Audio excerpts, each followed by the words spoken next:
अस्सलामुअलैकुम जी। अच्छा, ये पर्दों का बंडल है। ये चाइना का माल है। 80 किलो का बंडल है, ठीक है। और ये जो पर्दे इसमें हैं, इसमें पर्दे जो हैं तो इसमें जाली वाले पर्दे भी निकलेंगे इस तरह के, और ये मोटा पर्दा भी इसमें इस तरह से होगा, ठीक है।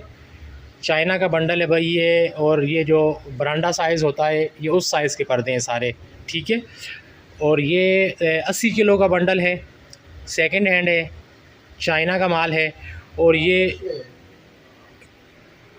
और ये आपको पड़ेगा 23,000 रुपये का, ठीक है जनाब।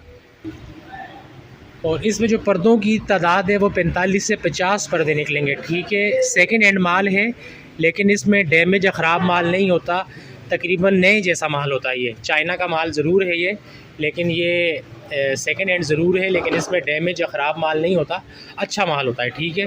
ये काफ़ी माल पड़ा हुआ है, काफ़ी बंडल पड़े हुए हैं, ठीक है। जिस भाई को चाहिए रब्ता करें।